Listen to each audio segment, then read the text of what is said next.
marriage is a big commitment. And while it can be incredibly rewarding at times, sometimes it can also be difficult, especially if you don't know what to look out for. Yes. So let's talk about that here on Couples Pursuit Live. Yeah. Couples Pursuit. Hello, this is Vincent And Valerie Woodard. And on this episode of Couples Pursuit, tonight we're going to give you the best marriage advice for newlyweds from two former divorcees. Exactly. Look, hey, if you think this might be something that you might be interested in or somebody that you know might be interested in, I urge you to hit that like button, hit that share button, and get them on the line. You know, I'm telling my age. You know, get them to join the conversation. And so we're going to talk about some great things that we've learned, baby, over the years. Like you said before we started, we're going to tell people some good stuff because we found out how to jack it up. Yeah. Make it up as we go along. That was my thing right there. Yeah. And to get to where we are right now, you know, 22 plus years later, we are at a place where, 22 years later, I think this is, okay, last year was probably the happiest I ever been. The year before that was probably, this year, right now, I'm just the happiest I've ever been, and I think it's going to continue to get better. Tomorrow and the next day after that, it's just going to continue to get better. But it took some work. It took some work. But why? Why are you the happiest that you've ever been? Because I realize now that it's not about you doing something for me, you bringing me happiness, you know, you acting right so I will be happy, or I have to act right so you can be happy. It's not about that. It's about building something together and wanting to be together, be with you, wanting to be in a relationship, be married, and grow this family, and grow this relationship, and then from this relationship grow this family, and continue to be a couple of example and help other couples, you know, repair their family, repair their relationships, and from that, I think our kids are happier. You know, one day we're going to, you know, maybe have all of them on the show, and maybe zoom in all in one point. But you know, I think that, and from that, and our relatives, and they see the love in us. You know, it probably makes them sick sometimes because we just love each other so much. Is it that good, y'all? Really? But that's why. What about you? Wow. I think what makes me, yes, I'm absolutely happier than I've ever been in our relationship. I'm the happiest I've ever been in any relationship. But happier, definitely, more joyful, confident. I feel more stability, strength, love, support, equality, recognized equality. I should say that because I was always equal, but not always recognized as equal as far as being able to have my feelings and emotions expressed and evaluated or accepted on the level that they should be. Exactly. Yes. But just really, really, very happy and hopeful. I think for a lot of years, we weren't sure if we were going to make it. And so our level of hope fluctuated.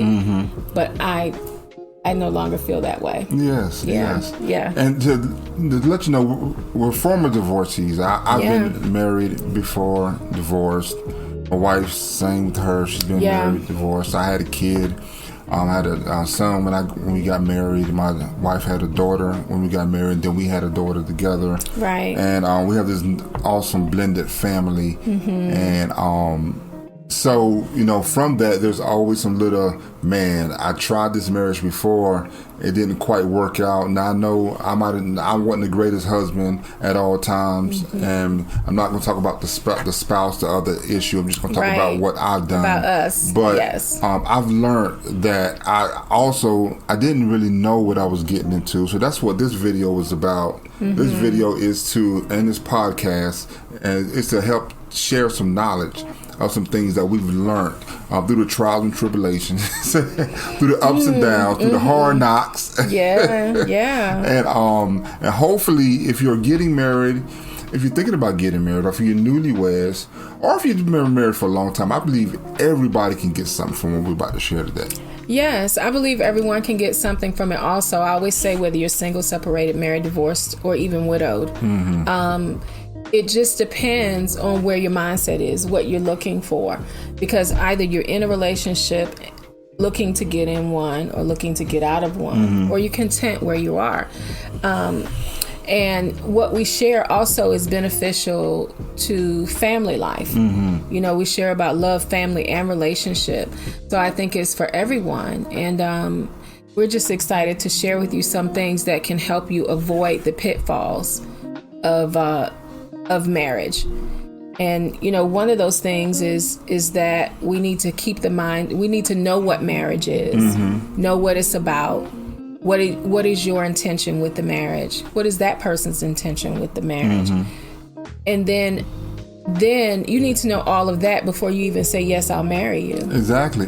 So this first point is probably going to be a shocker to a lot of people when I say this. Yeah. But hear me out before you tune me out. Look, love shouldn't be the reason why you get married.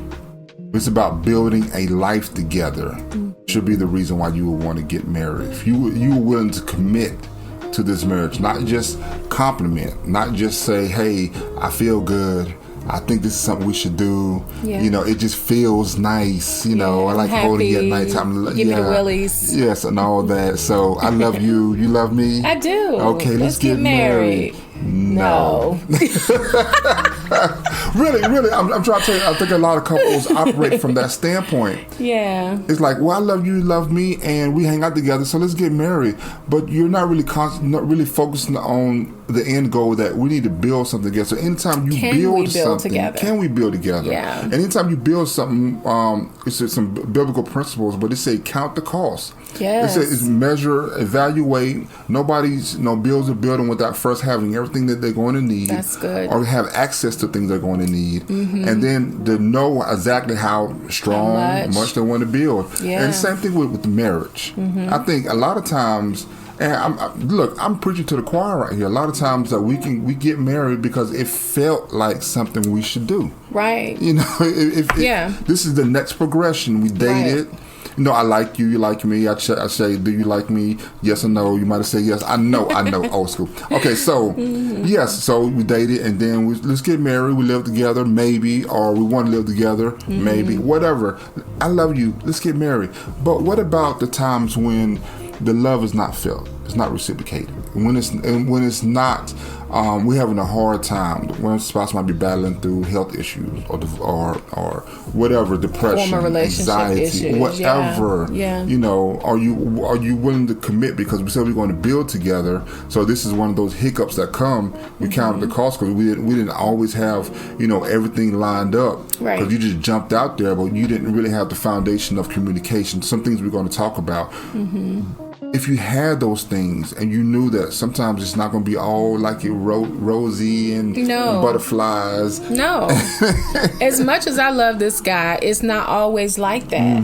And without the level of relationship, communication, and understanding we have today, we would not have made it. And one reason why love shouldn't be the reason, it shouldn't be the primary reason for marriage. We're not saying it shouldn't be a reason for marriage. Yeah. Yes, you should love your prospective husband or wife. However, you have to understand that for some people, love means different things. Do you know what love means to your spouse? Do they know what love means to you? Do they know how you prefer to receive love? And do you know how they prefer to receive love? Do you know what examples they had or didn't have? What kind of things are necessary for you in a relationship? Do they match? Do they understand that love is not just an emotion, but it's also an action word? Exactly. Do they understand that? The language of love. And if you go into a relationship thinking, oh, it's all about love, what happens when you don't feel the love or you don't have the same perspective of love? this is what happens, I think, when people say we fell out of love. You don't fall out of love. Wow. You don't fall into it, and you don't fall out of it. Love is a choice. I like that, baby. It's a choice. You like either that. do or you don't. It's like being pregnant. You're pregnant or you're not pregnant. I'm black or I'm not black. You know? Yeah. And you might say, well, I could be many other different ethnicities. Okay, if you want to go that line, that's true. But if black is a part of that in this society, if you got a little bit of black, you're black. Right? But, I mean, that's neither here nor there. But the thing I'm trying to express is that love is not... love is a choice. Yes. And so one of the things that I said to my husband when we were dating is that the truest test of whether you love me or not is how you treat me when you're angry with me, when I don't please you. Because if we say I love you, you know, and we don't respect you, that's not love. Exactly. If I say I love you and I'm not kind, I'm not patient, I seek my own way. According to 1 Corinthians chapter 13, I think it maybe starts around the 7th or the 8th verse. It says love is patient, love is kind. It goes on to describe what love is. So if you're ever in a relationship, if you think you're in love with someone, evaluate that. Do I feel like this? Am I kind? Am I patient? Am I, you know, all these things? And is that person that to me? Yes. Because a lot of things that we call love, it's not love. It's emotion. It's lust. It's desire. It's contentment. It's satisfaction. It satisfies the senses, your feelings. But is that really, when the rubber meets the road, is it love? Exactly. And are you willing to do the things when those things are tested, when patience is tested, when kindness is tested? Can it endure sickness? Yes, sickness and even in good health, poverty. You know, you know. And are you willing? And I say, are you willing to do things to combat those? Are you willing to go to therapy? You know, I was against therapy for so many years. Oh, It's just, what's the famous word? I don't need anybody to tell me. Yeah, I don't need anybody to tell me what to do, man. Nobody, all of my business. That was another one right there. And the fact that I took that off the table. Like, no, we can't do not therapy. an option. No, we're not going to talk. I asked you if you wanted about an accountability partner. Heck no, I don't need no accountability partner. And it's amazing that now that I am a relationship coach and one that has been in therapy sessions, one that has been, seen a therapist myself and seen. So we find ourselves here now, and it helps so much to be able to share and talk with someone. And I'm moving a little ahead, a little fast. But are you willing to, do the things that we have to do because we want this marriage to be healthy? We want it to be strengthened. We want it to be strong. You know, and so you start taking options off the table. You're limiting the accessibility. I don't know if that's a word, but you're limiting the part. We're gonna make it a word. Accessibility, the ability to be successful. Yeah, you're curbing that, and if you're not willing or able, think that right now, let's talk about it before we throw the baby out with the bathwater. You know, that's absolutely true. I wanted to take a moment to just talk about. I mentioned the scripture where I get all the things that love entails from, and it is 1 Corinthians, but it starts at chapter 3. I'm sorry, chapter 13, verse 3, and it says, though I bestow all my goods to feed the poor, and though I give my body to be burned, but have not love, it profits me nothing. And then verse 4 talks about what love is. It says, love suffers long and is kind, does not envy, does not parade itself, is not puffed up, does not behave rudely, does not seek its own, is not provoked, thinks no evil, does not rejoice in iniquity, but rejoices in truth. It bears all things, believes all things, hopes all things, and endures all things. Love never fails. But where there are, it gets into talking about prophecies, but basically what they're talking about here is the fact that we can do all the good things, and we always talk from the point of a biblical perspective. So the word for us is how we live. We live by the principles of God's words. As much as we know and know how to do, we do that. But what can happen is we can give to the poor, we can preach, we can prophesy, we can do all the things that are good in the community. But if we don't love the people that we're serving, this is what he's talking about here. If you don't love, then it doesn't amount to anything. Exactly. And so then he goes on to describe what love is. And when people get to the point of divorce and that irreconcilable difference stage, what's happening? Is love bearing all things? Is love hoping all things? Is love enduring all things? Is it rude?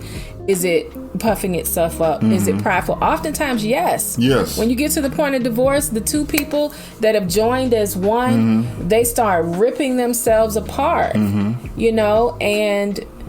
it's very telling that our perspective of love has been lost. Exactly. And so with that, too, communicate. Yeah. A healthy relationship is based on effective communication. Effectively communicate with one another, everything. Not just the good things. I baby like the way you smell, I like the way you look, dinner the way was you make great, me feel. All right. But those deep things, those wants, those desires, those fears, those things that you might be anxious about, you might be unsure about.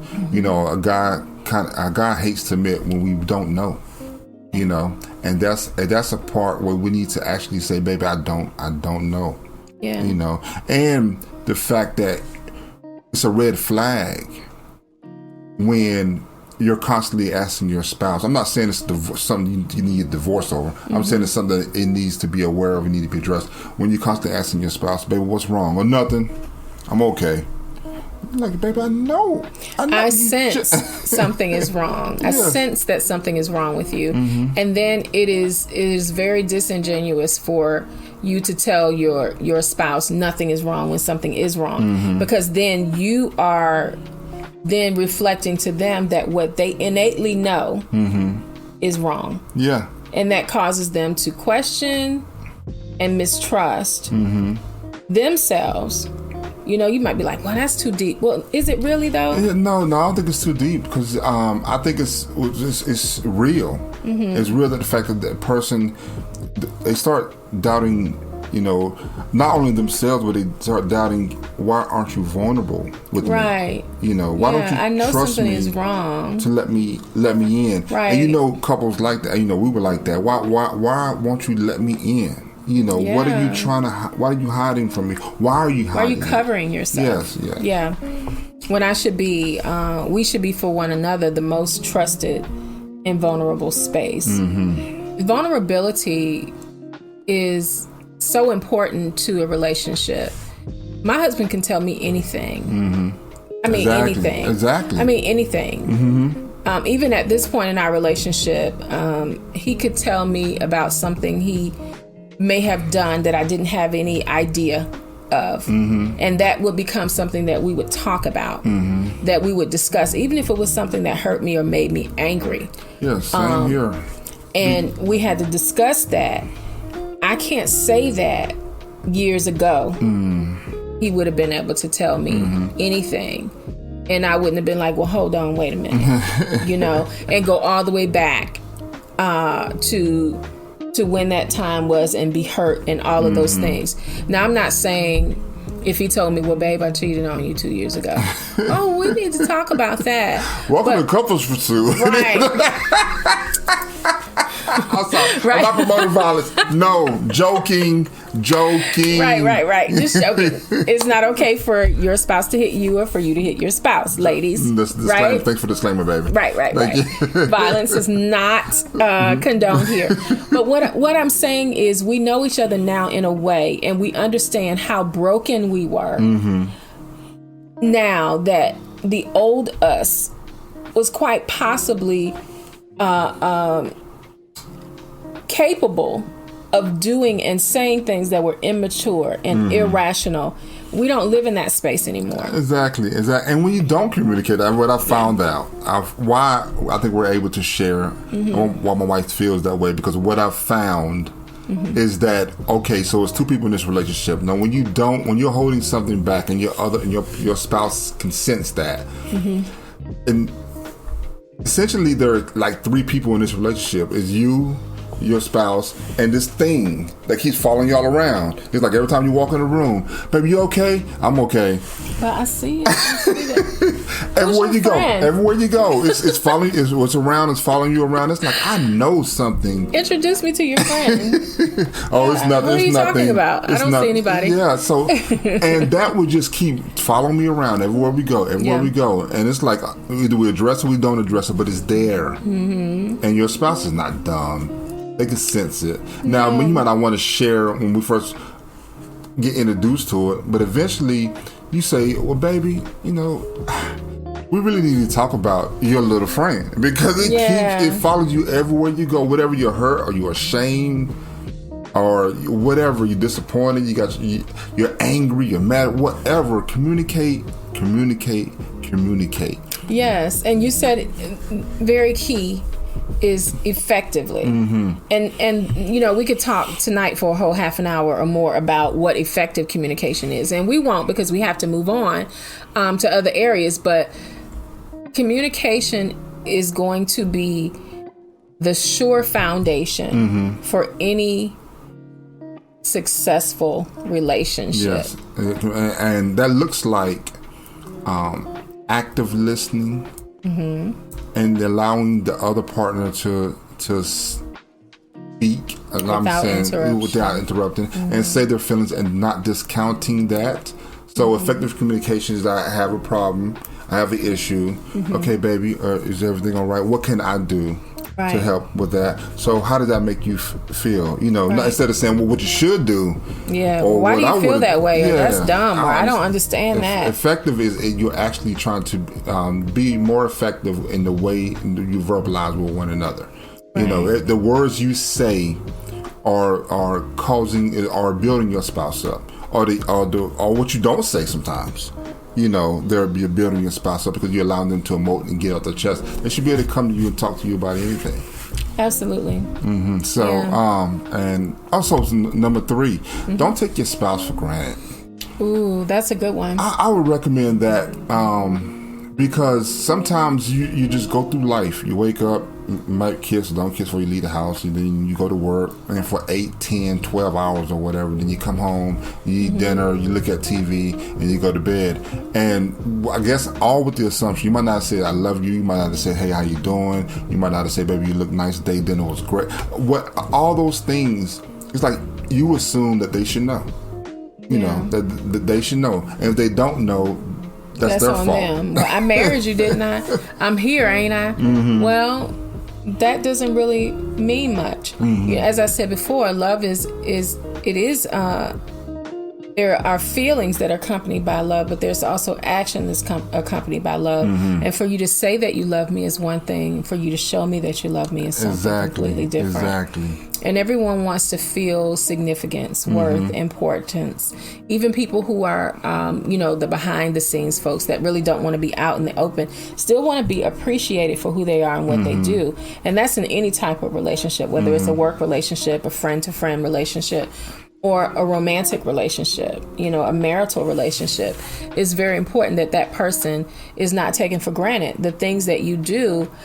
Just last night, I said to you, honey, I appreciate all that you do for, even with just Couples Pursuit. He does, the bulk of the research. Now I'm a natural communicator, natural talker. And, I'll tell you, get behind the camera and say, baby, let's go. What are we gonna talk about? Just let's go. Let's go. Yeah, that's kind of my way of being. And of course, I still have to know what I'm talking about. Of course. But he does the deep diving, the digging, cultivating the relationships with other like-minded people that you see on the show, or the podcast, or you hear on the radio show. And so, yes, I do appreciate that, but it's worth me saying, honey, I appreciate that. And that is, I think that's my drive is, I'm against myself. It's like, I'm not against. I am like, when I say I love you, I want that to be icing on the cake. I want to be like, baby, I know you do, because I want my work. I want to show and demonstrate and all those things. So much so that as when I say I love you, what I say it often, try to say it every day, multiple times a day. You do. But when I say it, it's just like, yes, I know, because you've demonstrated it. And every day that's my goal. My goal is I want my wife to feel my love. I mean, feel it. You know, I caught that. You accomplished that, you know, and I'm grateful for that. And it's so funny because just a couple of days ago, someone said to me, it's actually a childhood friend who I didn't know was watching. She was like, man, I can tell your husband really loves you. And that, I was like, wow, she's not someone who has been around you more than a couple of times. And it's not the first time I've heard it. And I'm like, you know what? You're right. I'm grateful. I do have a wonderful husband. Now, I'm happy to tell people that we struggled because I want them to know if you're struggling, it's possible to come together. And it's not that my husband is some Superman. No. He's a man like every other man. I'm a man that has been given grace. My wife has given me so much grace in our marriage. And, you know, I know you said, well, that's supposed to be from God. No, I mean, we can stand, you know, to each other. We can, you know, allow each other to grow. And my wife has allowed me to, you know, continue to be in her life. And I say all that to say, not like, you know, she was, but you know what, you need to go. Your 30 days are up. You know, we said 20 years is 22. What in the world? That's enough. 2 years too long. I say all that to say because she has put up with so much from me. And she has, you know, prayed for me. And I know she loves me immensely. I can feel it. And for that, I'm grateful, first of all. But then I want her, I'm so much grateful. I just would like to love her back. I want to love her back. So I say all that to say, my advice is to demonstrate your love. Yeah. You love her? Show her. Show her. You love him. Show him. And women, it's I ain't say it's easy for you, but it's kind of a more natural, you know, thing because God didn't even have to. It's so natural. God didn't even have to tell you to love your husband. It's like, oh, they gonna do. If you love her like Christ loved the church, you gonna. It's a done deal. You gonna be good. So, man, wow, time is flying. 4 is one of my wife's favorite quotes. And I love to put it in every time we talk about advice. It's not about who is right. It's about what is right. Yeah. Baby, take us away on that. Well, what I mean by that is, and I'm going to quote again another one of my favorite scriptures. I believe it's Proverbs 14:12.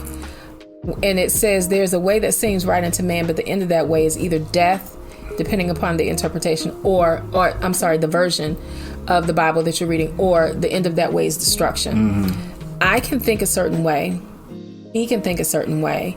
To us, we're both right about it, depending upon the lens through which we're looking, the focus that we have, the experiences that we had. Even if we lived in the same house growing up, for siblings, each person sees it differently. They see the growing up differently. They see the discipline differently. They see their surroundings differently. But what is true is this. For us, truth is God's opinion on the matter. Exactly.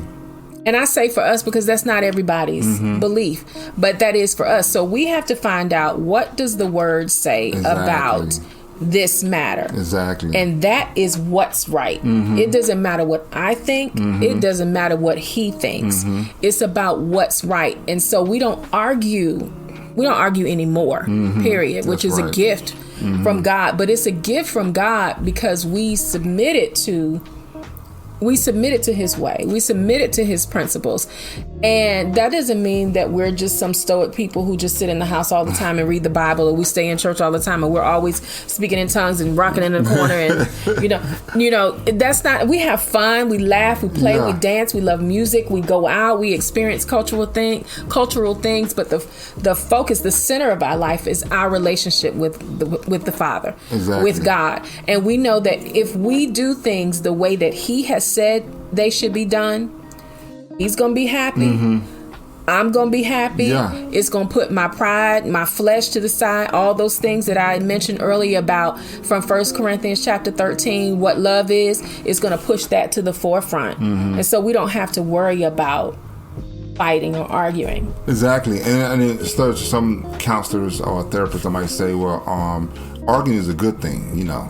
And I kind of understand that. I think they're talking about, you know, openly displaying or discussing your differences Healthy of opinion. Debating and discussion. We have differences of opinion sometimes. Yes. But they calling that arguing to me.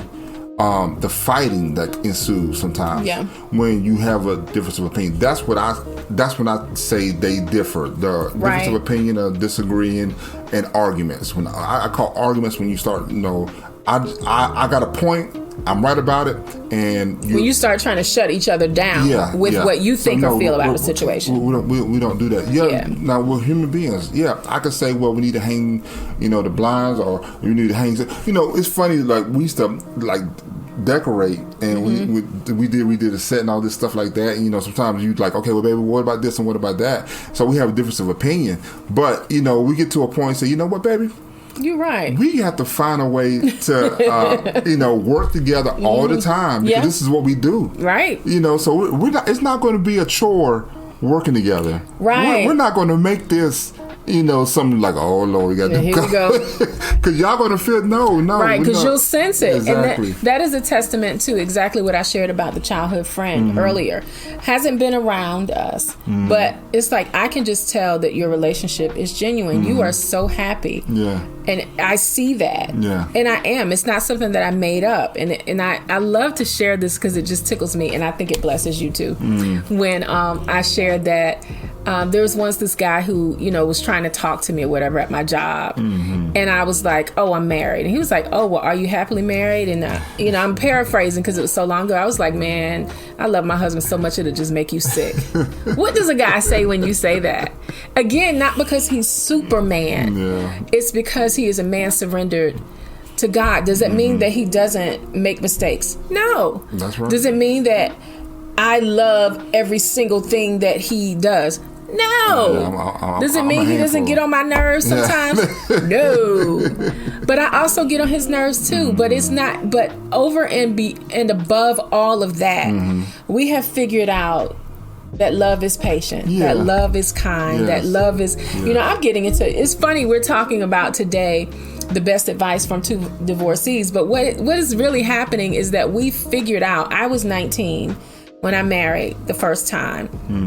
I was 20. I think you were, you were 20. And it didn't work. No. It just didn't work. And part of the reason why it didn't work was because of us. Exactly. We were not aware. We were not as evolved. We were not as intelligent. We were not as giving, as kind, as honest as we are now. Yeah. And with that, just being able, that's why we always apply biblical principles and we share them. You know, I remember when we first started Couples, we was like, do we want to incorporate that or kind of keep it separate? You know, the biblical principles and the marriage advice. And it's like, I have to share with you what worked for us. Right. And I can't tell you everything, but leave that out because it's such a key component. And yes, there's other practical things that we have to do. You know, we can pray, and like my wife said, we're not in the corner just speaking in tongues all the time. And you know, we're actually working those things. We have an argument. We like, oh, okay, that's a valid point. I could see how you got to that conclusion. You know, so what can I? It's a whole bunch of things. Y'all should rock with us long enough. Hopefully, you know, you will see our evolution, because even from here, you're 22 in marriage. You know, I just thank God. And next year is going to be even greater. And the year after that. So, and that leads me to our last point, which is to seek help before, during, and after it's needed. Yeah. You know, couples counseling or counseling is not a weak thing. It's not something that people do because we at the end of our ropes and I'm going to kill them if we don't get help. No, it's something. It's like pre-maintenance. You know, it's like something you should do to get a check-in sometimes. And that's why we offer what we offer, to be able to share a call with us and come talk to us. And if things, you know, if we're a good fit, then we can work together. But you should always seek to improve. Even if you have a good, strong, a solid marriage right now, you should always seek to improve. You know what you can do, how you can communicate with your spouse, how you can get the most out of this relationship. You know, you find yourself getting to a point. I remember one of my wife's friends came and told us, and we was actually in a rocky spot in our marriage. But she came and told me, and she said that you're frustrated. And I was like, what? What you mean? So you're frustrated, you know? And she went on to speak on a couple of things, but this is just like, wow, you know, I never would have thought about it. I never would have came to the conclusion, baby, that what's wrong is. And I didn't tell her that. Yeah. That's the beautiful thing about it, is I didn't tell her that. She was able to see in him what he couldn't articulate within himself. And she actually wanted to pray for the both of us. But she spoke to him because, see, me being a woman, I pour my feelings out. And I'm like, I feel this way and I feel that way and I'm not sure why. And we can talk through it. And his feelings were locked. Drip. Yeah, they were slow drip. Yeah, they were locked away. Or they might burst in their coke. Right, it would come out in outbursts. Ooh. And it's really important for us to not feel ashamed about needing help. If I broke my finger, you know, maybe if I had some medical background, I have a friend who's a nurse, or, you know, or maybe a friend who's a doctor, and they're like, you know, come let me set it or whatever for you, or this is what you need to do. Just wrap it, you know, slap a popsicle stick on each side, whatever that is, wrap it up, and then get to your physician. We would do that. Why don't we do the same thing with relationship? Exactly. My relationship is broken. Our marriage was broken for the longest time because we were broken for the longest time. And then when we came to a place where we could recognize and say, I'm broken, without feeling like I'm broken means I am bad. Yeah. I am wrong. I am whatever, fill in the blank. And when you realize that there are broken places within you, then you understand that you cannot always articulate and act out the proper thing to do, because you may not know what that is. Because I'll use the finger again. If I broke this finger, when I go to reach for something, I'm gonna favor the pain. Yeah. So when you go to reach for your spouse, or your spouse comes to reach for you, you cover and you favor your pain. Find out what that pain is. Find out where it's coming from. And that will give you a greater vulnerability. That's part of why people are able to see so much joy in us, because we don't harbor. We don't cover our pain anymore. That is so good, because, you know, someone could be dealing with some issues that might have happened to them sexually or in the past, but somebody's reaching for that more intimacy, that more sensual part of that spouse, and the spouse is like, no, that's I'm favoring that, because you know, I'm still not healed from that. And same thing with your emotion, with your heart. The spouse just think, you know, they can want your heart, but you've hurt, you've been trusting someone and they broke your trust, and but you're still recovering from that, and your spouse is like, I don't understand why. So that's great, baby. Favoring those things that are the painful parts. Yeah, and that's why we offer to work with us. If you need relationship advice, you just want to talk, you can reach out to us. You can go to our website at couplespursuit.com/talk. Simple as that. And you can fill out a application to, you know, or go to our calendar and figure out what's a good day for you, and come to us, and then we can talk. We have a free session that we offer. So for a free session, we can figure out if there's something that you're going to get something out of it. But if you want to continue to work with us, we present the opportunity also. So couplespursuit.com/talk. Yeah, I want to share also, before we close, just a bonus about, you know, some of the best advice. If you are struggling in your relationship before you get married and you're not getting help, you're having issues with trust, with fidelity, with intimacy, and I'm not talking about sex, I'm talking about vulnerability and being able to relate to one another. Do not think for one moment that that's going to get better just because you get a ring on your finger. It will not. Whatever issues you have, you need to get to a point where you can be at peace within yourself. Because if we're not at peace within ourselves, then we're just going to bring that chaos to the relationship. And what happens is, unfortunately, sometimes we expect that spouse to settle our matters.